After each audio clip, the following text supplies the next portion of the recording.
No nosso cotidiano, estamos frequentemente separando o que precisamos daquilo que não precisamos ou não queremos mais.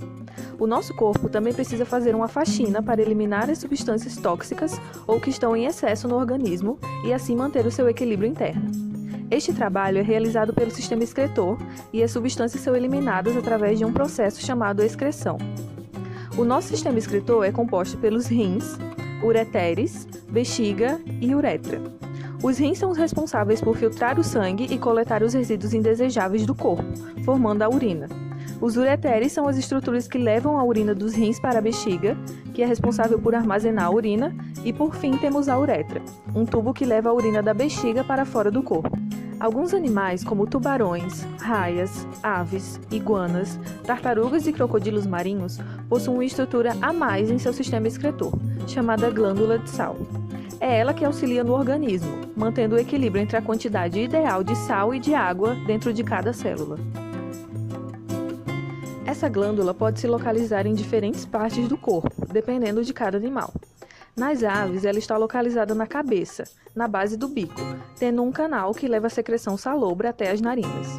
Nos tubarões e raias, a glândula é retal, enquanto que nas tartarugas ela está localizada na base dos olhos e a secreção é expelida semelhante a uma lágrima. Nas iguanas marinhas, a glândula de sal está localizada nas narinas e a sua secreção é jogada para fora como se fosse um espirro. Já nos crocodilos marinhos, a glândula de sal se desenvolveu a partir de glândulas salivares modificadas e está localizada na superfície da língua, eliminando a secreção na forma de saliva. O sal precisa ser eliminado porque, assim como qualquer substância, pode se tornar um problema se estiver em excesso no organismo.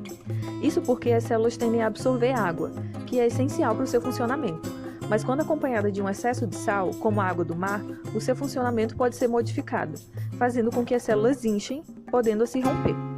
Então, quando a água do mar é ingerida, o sal entra na corrente sanguínea e é levado à glândula para filtragem, onde passa por uma série de células que formam um tubo por onde o sal será secretado. Essas células são unidas por junções que impedem a saída da água, mas são frouxas o suficiente para permitir o movimento dos íons. Entretanto, nem só de água e sal é composta a água do mar.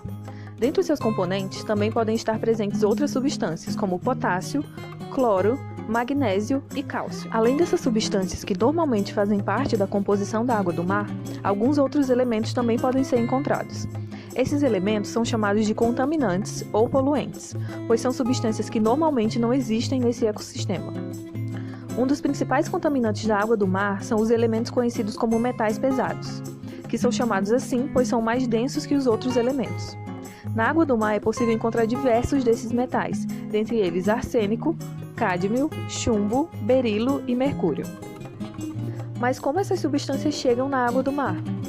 Essas substâncias podem chegar no ambiente aquático de duas formas. A primeira é mais natural e ocorre por lavagem de solos e rochas pela chuva, que faz com que esses elementos escoam até a água do mar, enquanto que a outra é diretamente influenciada pela ação do homem, ocorrendo por liberação de esgotos domésticos e industriais não tratados em fontes marinhas, assim como pela mineração e aplicação de pesticidas na agricultura, que são levados aos mares após serem lavados também pela chuva.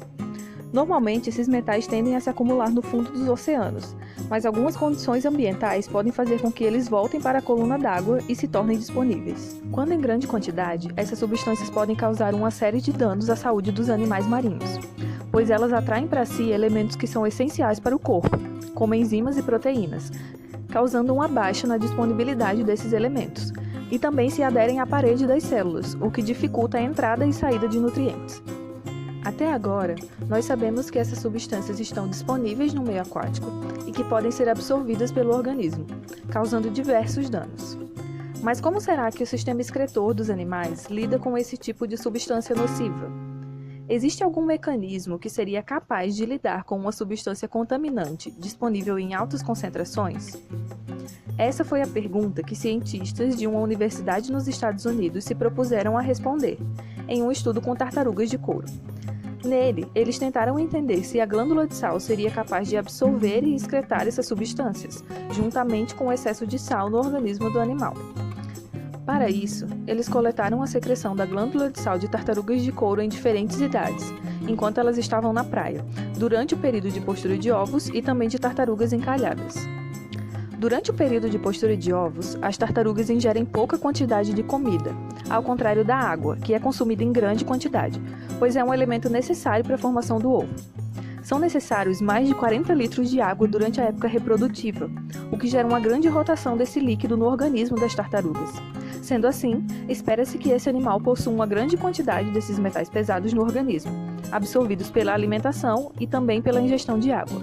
Como resultado, os cientistas encontraram que diferentes metais pesados podem sim ser excretados pelas glândulas de sal das tartarugas de couro. Entre eles, elementos supertóxicos como arsênico, selênio, cádmio, mercúrio e até chumbo. A hipótese levantada é que esses elementos são excretados pela glândula porque imitam a estrutura dos outros elementos essenciais para o organismo e acabam tomando seu lugar, como o chumbo, que se disfarça como cálcio, uma molécula essencial para o funcionamento da glândula de sal.